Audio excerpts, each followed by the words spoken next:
ile devam ediyoruz programımıza. Selçuk Üniversitesi Güzel Sanatlar Fakültesi Dekanı Sayın Profesör Doktor İlham Enveroğlu. Türk sanat tarihi ve kültürel miras üzerine çalışmalarıyla öne çıkan Enveroğlu, Türk sanat dili bağlamında ön Türk kaynakları ve Çatalhöyük başlıklı sunumlarıyla bizlerle olacak. Kendilerini sahneye davet ediyoruz.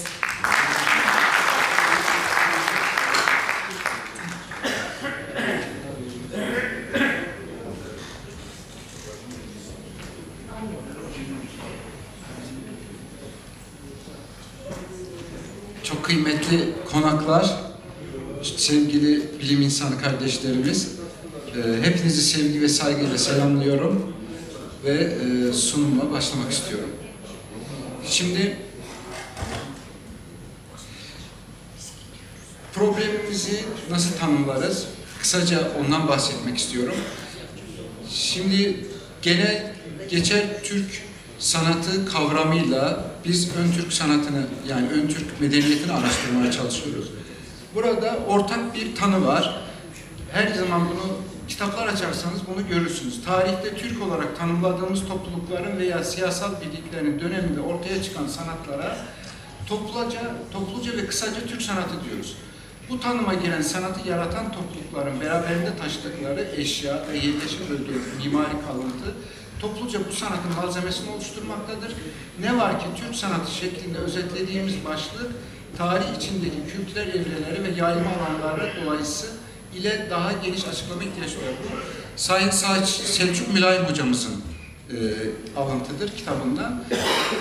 Ve lokal bir bölgede doğup büyümeyen bir sanatı birkaç cümleyle tanımlamak neredeyse imkansızdır. Yani bir Mısır havzasında doğan Mısır sanatı veya Çin bölgesi gibi anlatmak çok zor. Bu çok daha geniş bir açıklamaya ihtiyaç duyar. Bu konuda benim bugünkü sizinle paylaşacağım aslında Türk sanat teorisi, Türk sanat dili teorisinin fikir babası, mimarı Azerbaycanlı Profesör Doktor Kudu Mehmedov'tur. O aynı zamanda Azerbaycan'daki milli ruh, Türkçülük ruhunun da mimarlarından bir tanesidir. O şöyle bir ifade kullanmıştır. Türklerin özgün konuşma dili olduğu gibi kendine has sanat dili vardır. Bu dilin kural ve yasalarını, başka sözle gramerini belirlemekle hem geçmiş sanatımızı anlayabiliriz, hem de sanatımızın temel kurallarıyla gelişmesini sağlayabiliriz. Çin Seddi'nden Avrupa'ya dek geniş bir arazide bin yıllarda var olan sanat, onu yaratan ve yaşatan milletin konuştuğu dil gibidir. Onu Azerbaycan sanatı, Özbek sanatı, Kazak sanatı, Uygur sanatı, Selçuklu, Osmanlı ve benzeri isimlerle bölerek incelemek doğru değil. Adı geçen sanatların tümüne özgü gramatik kurallar ve yasalar belirtilerek Türk sanatı zaman ve mekan içinde bütün olarak ele alınarak öğrenilmelidir. Bugün burada konuşmaların büyük çoğunluğu Türk dili üzerindedir. Türkçenin, Türk tarih araştırmanın geri. Benim burada ne işim var? Ben de Türk sanat dilini anlatmaya çalışacağım. Çünkü nasıl kendimize özgü, neredeyse yüzlerce matematikçinin bir araya gelip yarattığı bir Türkçemiz varsa, emin olun ondan daha kalıcı, daha katı bir sanat dilimiz de var. Ve bu dilin temel yasaları, demin isminden bahsettiğim kıymetli hocam Kudu Mehmedov ve onun talebeleri tarafından 30 yıllık bir araştırma sonucu sıralanmıştı ve tespitlerimiz şu şekildeydi. Genel bilgileri geçeceğim. Şimdi bu sanat dili dediğimiz şey, Türk sanatının grameri nedir? Yani ben bu konuşmamda mümkün mertebe motifler üzerinde durmayacağım. Çünkü motifleri sözcüğe benzetebilirsiniz. Sözcükler alınabilir, devredilebilir, çoğalabilir, azalabilir. Ama grameriniz sağlamsa onu bin yıllar boyunca değişmez, kalıcı olur. Şimdi karşınızda 6 tane farklı örnek koydum. Bu örnekler arasında ortak bir yön görebilen var mı? Aslan var. Rastgele mi seçilmiş sizce bunlar? Desen. Hangi açısından mesela? Evet, boşluk, doluluk. Şimdi bugün benden önceki konuşmacı hocamızın çok enteresan bir şey değindi. Üst paleolit, yani erken paleolit ve orta paleolite kadar gidebileceğini söylüyordu. Şu yukarıda gördüğünüz mamut ve kaplumbağa, işaret nasıl gösterebileceğim? Şu eser, Courrier UNESCO dergisinde 1984 yılı basımı Vitali Larichev tarafından Sibirya'da Belisy bölgesindeki arkeolojik kazılarda ortaya çıkan verilerden bir tanesi. Yaş tahmini söylersem 34.000 yıl. 34.000. Peki bunun özelliği nedir? Kaplumbağa ile mamut üst üste geldiğinde top gibi oluyor. Yani açıyorsunuz böyle, alttan kaplumbağa açıyor üstüne ve bundan bir tane değil. Bu yol gibi. Bu Hudun Mehmedov'un kendisini de şaşırttı. Çünkü bizim tahminimiz en fazla 7-8 bin yıl öteye gidebilecekken ortadaki örnek Çatalhöyük'te Mellart'ın duvar resimlerinde ortaya koyduğu, ortada ana tanrıça figürü, aşağıda leoparlar, iki kenarında da kedi benzeri bir hayvan, yine aynı ilkeler doğrultusunda. Dikkat ederseniz şöyle göstereyim. Pardon. Bakın hayvanın mesela kadının bacağıyla kaplanların, leoparların kuyruğu birbirini tamamlıyor. Kedinin süliyetiyle kadının vücudu birbirini tamamlıyor. Diğeri yine Çatalhöyük kazılarında ortaya çıkan dişil ve erkek başlangıcı, kadın figürleri ve ortada erkek figürleri hiç arada boşluksuz devam ediyor. Aynı şekilde Pazarı Kurgan'dan çıkan bir keçi apı üzerinde grifonlar dediğimiz efsanevi kuşlar negatif ve pozitifi tamamen aynıdır. Bu Ortaçağ Selçuklu ve diğer İlhanlı dönemlerinde yapılan makilit yazı dediğimiz geometrize edilmiş Arap harfleriyle Ali yazısı var burada. Siyah alilerle kırmızı aliler birebir aynıdır. Hiç boşluk yok arada.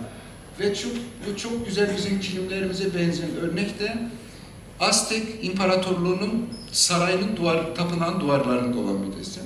Şimdi ben aşağıya iniyorum. Şimdi bizim Türk sanat materyallerini temelden ele aldığımızda ortaya çok enteresan bir şey çıkıyor. İki paralel yol var. Birisi stilize edilmiş hayvan ve bitki tasvirleri. Bu bir realistik diyebileceğimiz bir yol var. Bir de tamamen semantikası çok zor anlaşılabilen tamgalara benzeyen tamamen geometrik süslemeler var. Her iki yol neredeyse 19. yüzyıla kadar da 20. yüzyıla kadar süre gelip devam ediyor. Şimdi şu gördüğünüz örneklerin tamamı size demin bahsettiğim ilkelerde yapılmış. Bunlar Avrasya steplerinde, bozkırlarında bulunmuş kurganlarda, keramik kaplar üzerindeki çeşitli negatif ve pozitifi aynı olan motifler bunlar. Bakın mavi ile sarı aynıdır, eslerle boşluklar aynıdır, bu aynıdır, bu aynıdır. Devam edeceğim. Edelim. Peki, bu Türk sanatının bu 30 yıllık araştırma sonucunda grameri nasıl tespit edildi? Yani Hudun Mehmedov'un önderliğinde temel kurallar şu. 1. Türk sanatında biçim sınırları, biçim elementleri sınırıyla bitirmek. Bu ne demek? Bir kompozisyon kuruyorsanız ek bir çerçeve olmuyor. Sizin yaptığınız o kompozisyonu oluşturan motifler zaten kompozisyonun sınırını gösteriyor. İkinci, biçim elementlerinde maksimum sıklık. Bunu nasıl anlamamız gerekiyor? Bir ayçiçek tarlasında bir ayçiçeğe baktığınızda şeyler nasıl yerleşmişse, tanecikler ya da bir arı peteğinde altıgenler nasıl yerleşiyorsa bu kadar ziplenmiş olması gerekiyor. Yani aradaki boşluk neredeyse yoktur. Varsa bile yeni bir motiftir. Ve fonun yokluğu veya formun biçim elementine dönüşmesi, figür-fon eşdeğerliği.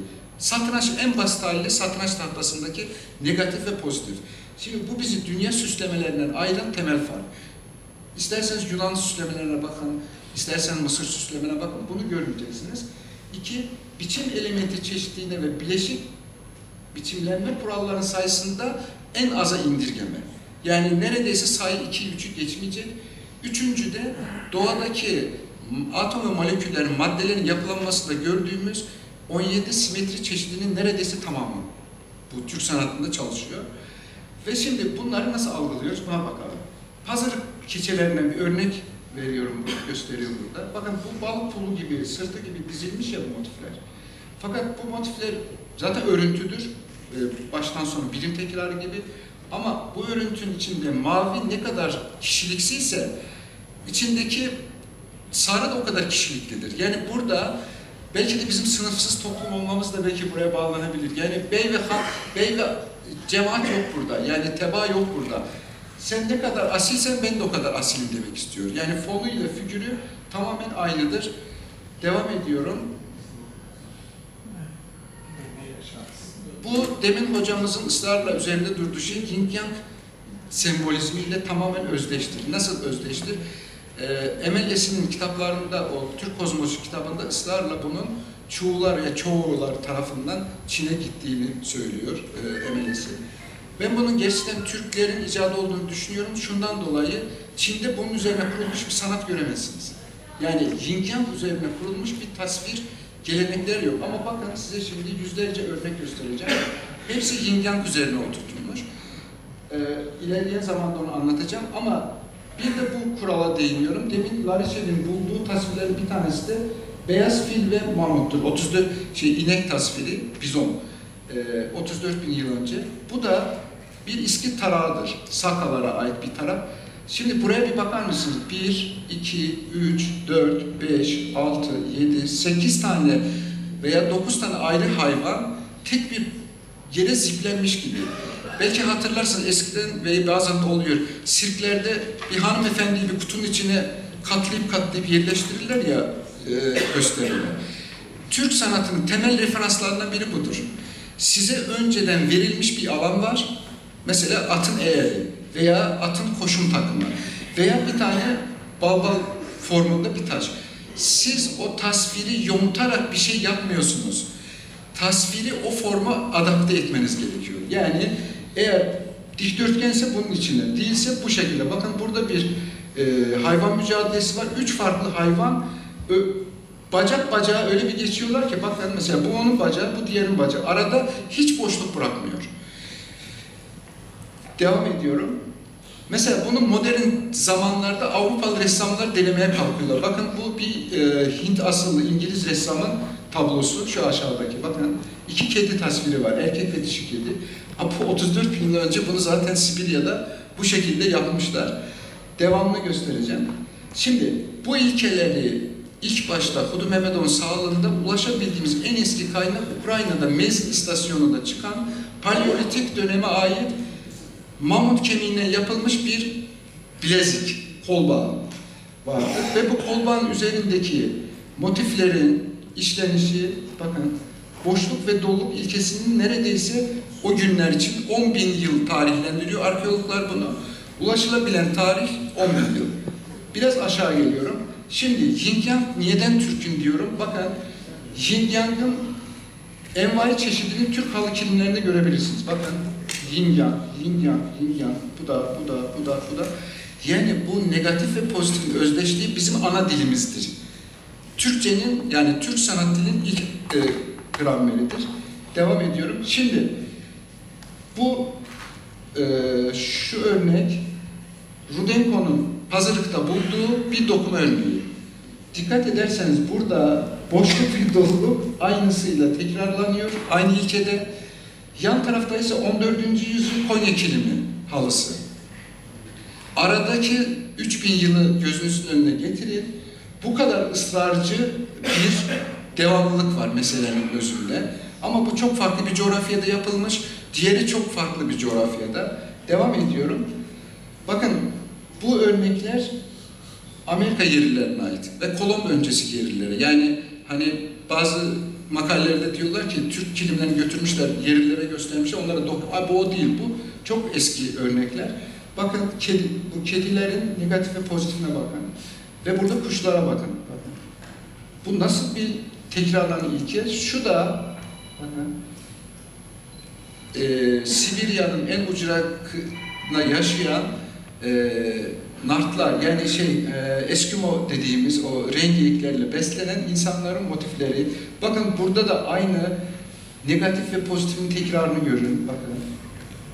Şimdi coğrafya farklı, sözcükler de farklı. Bakın bunların hepsinin anlamları var. Kendilerince bir anlam vermişler. Nedense ısrarla bu boşluğu ve doluluğu aynı yapmakta bu kadar uçra coğrafi ısrarcıdır ve bu da Azteklere ait mimariler üzerinde Selçuklu ile neredeyse aynı dönem paralelinde ve bunlarda da boşluk ve doluluk birebir aynıdır. Yani aynı saçlan tahtası gibi. Devam ediyorum. Bu da yine Amerikan işte yerlilerine ait. Kime bakarsanız bak bu motif birbirinin aynısıdır. Arada hiç boşluk yok. Peki bu bilgiler bize neyi verir? Yani biz bundan nereye varacağız? Şimdi başka bir ekimiz daha var. Bizim gururla dünya sanatına belki de en meydan okuyacak, en güzel sanat eserlerimiz Sakalar döneminde ortaya çıkan bu hayvan mücadelesi. Ben, eğer benim yanlışım varsa sanat tarihçi hocamız da burada düzeltsin. Sanat tarihinde 20. yüzyıl Avrupa heykeline kadar boşluğu sanatın içine katan ilk millet Türklerdir. Bakın. Bu metalin içerisindeki boş alandır. Fezanı biçimlendiriyor. Yani boşluğu biçim haline sokma geleneğimiz var. Boşluk boş değil. Çok temel referansımız bu. Ve devam ediyorum. Bakın, demin dedim ki forma uydurma gerekiyor. Mesela bu mataradır, bir su matarası. Kartal'ın mücadelesini mümkünse onun bütün sınırlarını ihate edecek bir şekilde organize etmeniz gerekiyor. Eğer bu mümkün değilse bütün deformasyonlar açıktır. Hayvanın belini kırarsın, bacağını uzatırsın, boynuzunu uzatırsın. Netice olarak o mataranın şeklini alması gerekiyor. Mesela bu bir at koşum takımı, bu. Bakın. Hiçbir kaplanı doğada bu şekilde sabit vaziyette hiçbir zaman göremezsiniz. Ama bu kaplan ve bir de ne demiştik? Biçim sınırı aynı zamanda objenin sınırıdır. Bakın. Ekstra bir sınıra ihtiyaç yok ve aradaki boşluk aynı doluluk kadar anlamlıdır. Bunun üzerinde duruyoruz ve buradan geliyoruz İlhanlı dönemi veya Timur dönemi, tam isimlendirilemedi. Mehmet Kaya, siyah kaleme atfedilen bir minyatür. Bu kadar mı ısrarcı olur insan sanat yolunda? Yani minyatür çizerken bile kediyi kompakt bir zip bir formun içine katmışlar. Bu ise bir minyatürden alıntı. 7 uyurlar ve Kıtmir. Toplamda mağaranın silüetidir bu. Mağaranın kapısından içeri baktığınızda hiç boşluk bırakmaksızın minyatüre kadar devam ediyor bu geleneğimiz. Ve Babür İmparatorluğu'nda yapılmış minyatür, işte 16. 17. yüzyıla atfedilen bir minyatür. Kaplan, fil, bu. Türk coğrafyasında daha önce fil yoktu. O yüzden hayvan üslubunun içinde fil göremezsiniz. Ama yeni coğrafyada yeni hayvan bile aynı formata dahil edilebiliyor. Bu ısrarcı geleneğin bizim açımızdan ne anlamı var? Ve ben şu tarağın deminki çizimiydi. Bu ise orijinal fotoğrafını buldum onun bir yerden. Gelelim Göbekli Tepe'ye. Hocam dedi ki Göbekli Tepe Türklerle ilgisi var. %100 ilgisi var. Hangi anlamda diyorum? Ben kesinlikle burada şey yapmak istemiyorum. Lütfen şu kuşların dizilişine bakar mısınız? Bak.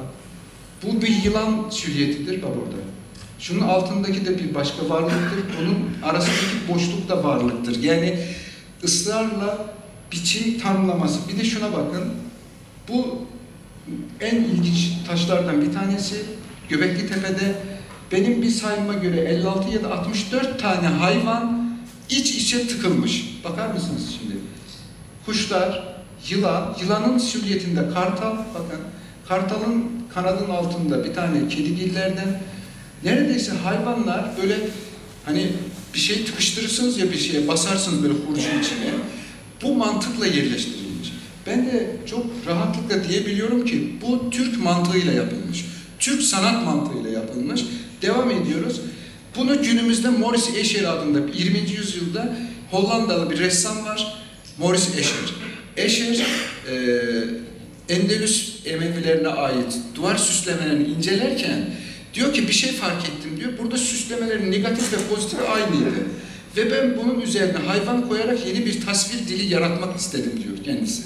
Bakın bu şimdi Escher'in Türk sanatında olan eserleri. Bütün hayvanlar farklı farklı. Görüyor musunuz bakın? Beyazlar da figürdür, siyahlar da figür. Ama bunu bilimsel keşif bu. Yani Avrupa'nın sanatında bunu geçmişinde göremezsiniz. Ve geriye dönüyoruz. Eşehir'den tam 14 bin oldu. Göbektepe'nin yaşı kaç oldu ben bilemedim tam olarak. 12.500. Tamam. Hocam 9500. Kazı 9500. En pinti tabiri 12 bin yıl desek, 12 bin yıl öncesinde ve 34 bin geçmişinde bu tarz bir betimlenme tarzımız var.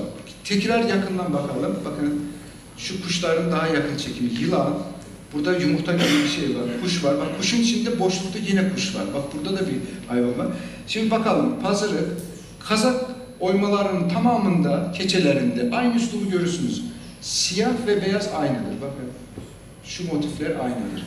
Ve bu da yine Vasarely'nin bir eseri. Siyah ve beyazı bu şekilde komplementer yerleştirmiş. Şuraya da bakıyoruz. Bakın. Şimdi buradan gene Göbeklitepe'ye dönüyorum. Çatalhöyük'e geçmiştik. Bakın yılanlar örüntü yapmışlar. Yani birbirinin üstünden altından geçerek hiç boşluk bırakmadan şu şekilde bir örüntü yapmış yılanlar. Ve Türkçe yapılmış bu. Türk gramerinde yapılmış. Devam ediyorum. Yan taraftaki yılanlara bakabilirsiniz. Şuna bakın. Neredeyse ben buna cesaret ederek bir tabir buldum. Ekonomi sanatı. Ne demek bu ekonomi? Doğa nasıl az elementle çok sayıda işlev ve giriftik yaratabiliyorsa Türk bu mantıkla çalışıyor. Küçücük bir alana ne kadar çok enformasyon yerleştir. Çünkü konar göçer hayatta malzemeni israf etme hakkınız yok. Küçücük bir parçayı dahi atamazsınız. Küçücük bir şeyi. Dolayısıyla verilen alanı aynı tabiattaki gibi, arı gibi, güne bakan gibi son alanına kadar kullanmanız gerekiyor. Bu yaşam tarzıyla birebir örtüşmektedir. Şimdi yine kıyaslamak için koyduğum, bak tipik Saka Türklerine ait çeşitli örnekler koyuyorum bak burada. Ve buradaki yine aynı o dili tekrarlayan Göbeklitepe. Gelelim Çatalhöyük'e. Şimdi Çatalhöyük'le ilgili çok enteresan bir makale 1990'da tam 20 yaşımdayken önüme çıktı Azerbaycan'da bir kütüphanede. Mellart'ın talebesi Ian Bennett'in çalışması bu. Orada bir iddiada bulunmuş. Diyor ki Mellart 1983 senesinde bir halı sempozyumunda Çatalhöyük'teki verilerden kendince hareketle Çatalhöyük duvar resimlerini rekonstrüksiyon yapıyor. Ve bunu açıklarken diyor ki bunlar Türk kilimleri böyle oluşmuştur bağlıyorlar. Bizim de camiadan Belkis Balpınar bunu destekliyor ve bu kavram şöyle bir şey oluyor. Anadolu'daki halı ve kilimin kökeni Çatalhöyük'tür diyorlar. Fakat lakin bunun Türk'le bir ilgisi yok mesela. Türkler için yapmıyorlar bunu. Sanki halı da Anadolu'da çıkmış, kilim de Anadolu'da çıkmış, hatta bağlama da Anadolu'da çıkmış gibi bir tasavvur vardı ya.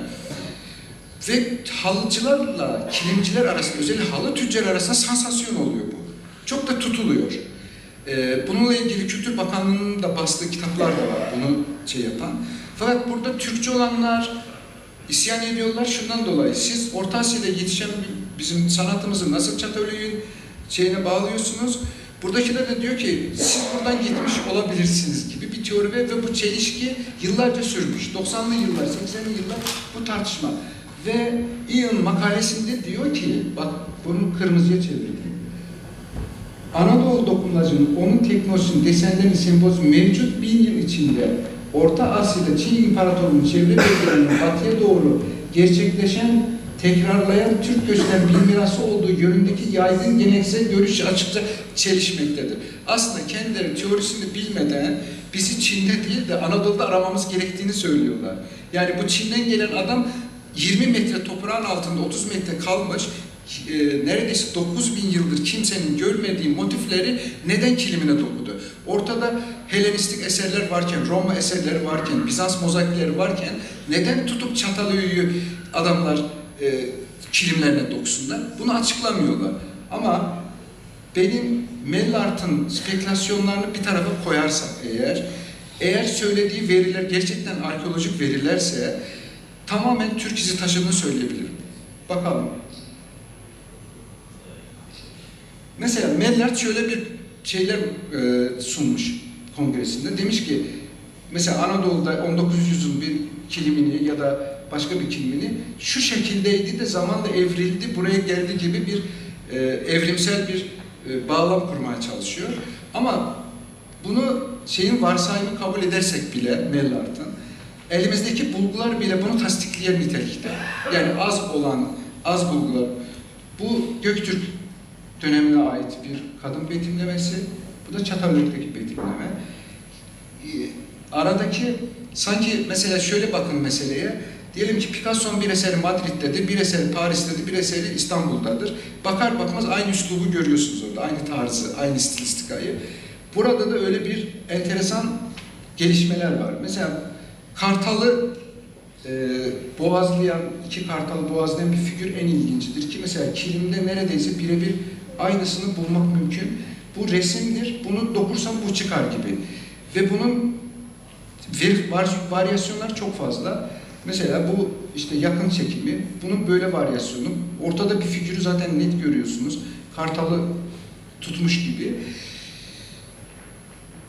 Bu durumda adamlar olayı tamamen soyutlayarak Türk dünyasına bağımsız bir gelişim gibi göstermek isterken ama Türk dünyasına dönüyoruz. Bu kartalla insanın özdeşliği o kadar çok yaygın ki İskit sanatında. Don değiştirme, şamanların don değiştirme kavramı. Yani başka bir canlıya bürünme, başka bir canlıymış gibi görünme sembolizmi çok yaygındır bizde. Özellikle kişinin hayvanla bütünleşmesi, onun formatını alması gibi örnekler çok.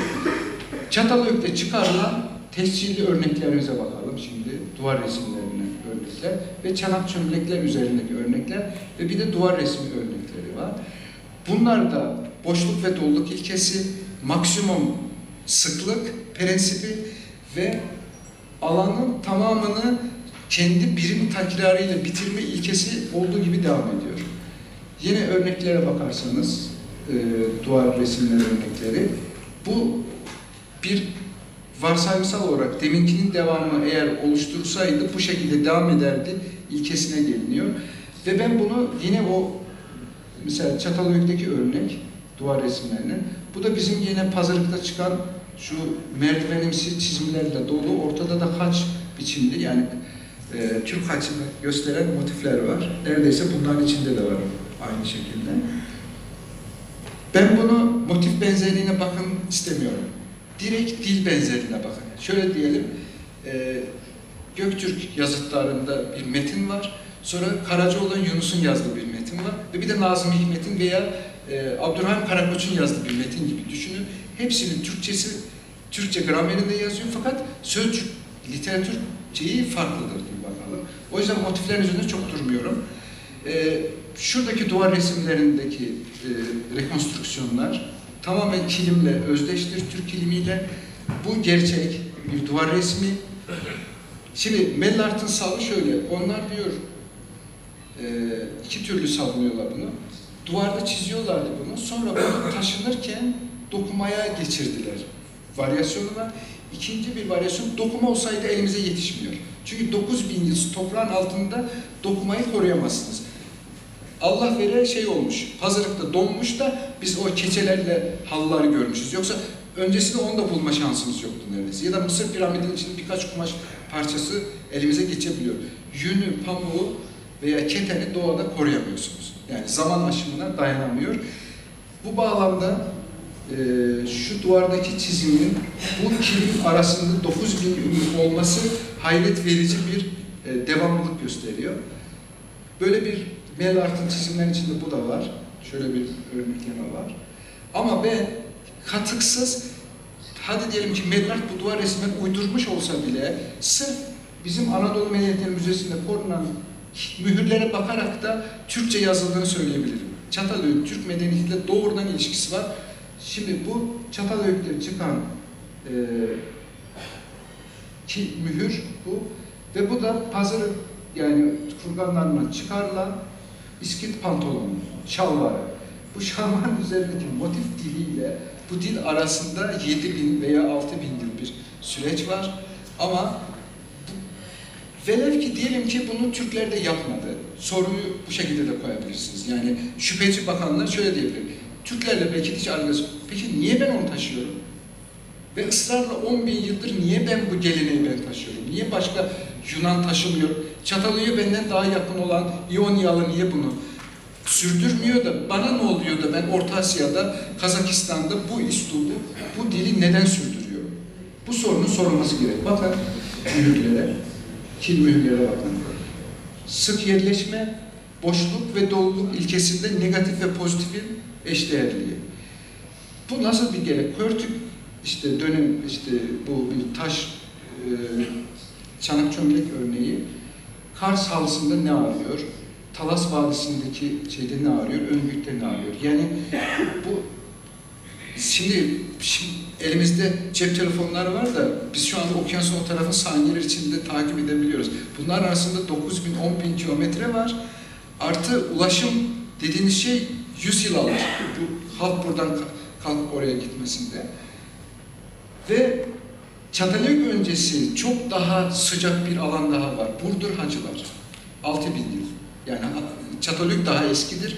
Ama hacıların içerisinde çıkan motif şeyi kilimlerle birebir aynıdır. Yani sanki burada teyze halıya kilim dokumuş, onu bir de götürüp seramiğin üzerine çizmiş gibi duruyor. İlke olarak bakın, motif bağlamında demiyorum bunu. Bakın. Beyaz ve siyahın tekrar edilmesi ve bunlar tamamı hacılar ve Çatalhöyük'ten çıkan damga ve çiçeği örnekleri. Bizim çok severek anlattığımız Koç boynuzundan tutun da işte bakın tamamı. Bir de böyle çanak çömlekler var. Hacılarda çıkan. Bakın, milattan önce 6000 Burdur. Bunu mesela altında yazı görmezsem ben Kazakistan'da veya Kırgızistan'da bir dokumanın veya keçenin resmi gibi algılayacağım. Ve örneklerini bütün Türk dünyası coğrafyasında bu motifin tekrarlarını görüyorsunuz. Yani bütün Türk dünyası diyorum. Turan. Komple. Azerbaycan var, Türkiye var, Kazakistan, Kırgızistan, Türkmenistan, Tataristan, nereye istiyorsanız, Ukrayna Kazaklarına kadar. Türk değilse ben kimim o zaman? Yani ben niye bunun peşindeyim? Yine Azerbaycan'da benzer Kür-Araz medeniyeti bölgesinden çıkan çanak çömleklerle şu ana kadar dokunan Azerbaycan halılarında da buna benzer transferler var. Yani milattan önce 3000 yıl tarihlendiriyorlar, 3500 yıl bronz veya çağında. Bu motifleri sanki sonradan baskıyla Azerbaycan'a sonradan gelmiş Türkler yapmış gibi. Süre yaşıyor. Hemen tamamlayayım. Ve bu Çatalhöyük'ün bir de ikizleri, üçüzleri var. En barizi Anav'dır. Yani Türkmenistan'ın güneyinde yerleşen Anav kültürü bu konuda birbirinden kopya çekmiş gibi. Hatta Saryani'nin şeyinden aldım ben bunu, kitabından. Bu Anav'ı en çok anlatan şey. Kale şehrin üstten görünüşlü halı gibi. Bu da ilginç. Yani şehri bile neredeyse halı gibi yapmışlar. Ve ortaya çıkan ana figürleri, kadın figürleri, halı kilim örnekleri, ikizler gibi. Yani arada mesafeyi bir kenara koyun. Demin ki çanak çömlekler de bunlar arasında hiçbir fark yok gibi.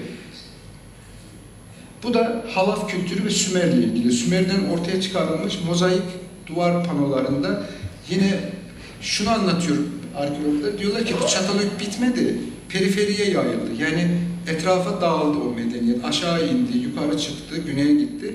Nitekim yayılma arealına baktığımızda da bunu tasdikleyen arkeolojik ve sanat artefaktları karşımıza çıkıyor. Mesela Halaf medeniyetinde çok bariz böyle şeylerle karşılaşıyoruz. Figürlü çanak çömleklerle karşılaşıyoruz. Bakın. Ve Çatalhöyük'te çıkan ürünlerle Halaf'ta çıkanlar birbirinin devamı gibi ileri sürüyor arkeologlar bunu. Ve bu Halaf medeniyeti örnekleri, bu da İskitlerden birkaç örnek. Sakalardır. Şimdi çok vaktinizi çok almak istemiyorum. Özellikle bizim Türk sanatının bir dili var, keskin bir grameri var, coğrafyaya da bakmıyor, iklime de bakmıyor, ısrarla, inatla kendini korumuş. Ve benim şu anki elimdeki verilere göre 12 bin yıl öncesinden de bu sanat mevcuttu deme imkanımız var. Çünkü bizim kardeşlerimiz olan, bizimle neredeyse ikiz gibi davranışlar sergileyen Amerika yerlileri, kuzey yerlileri verilere göre 12 bin yıl önceden sonra arada hiç gidiş geliş olmamış ihtimalini giderken aynı sanatla gitmişler buradan. Yani 12 bin yıl önce şekillenmiş bir sanat dili vardı. Bu dil yazıdan çok eskidir. Eğer yazının ulaşamayacağı bir yerdeyseniz sanat dili bize çok net bir şekilde veri sunabiliyor. Yeter ki bu dilin gramerini çok net tanımlayabilelim ve kendi Huda Hoca'nın metodolojisi sözcüklerin peşinde koşmuyor. Cümle yapısı ve gramer üzerinde koşuyor. Çok teşekkür ederim sabrınız için.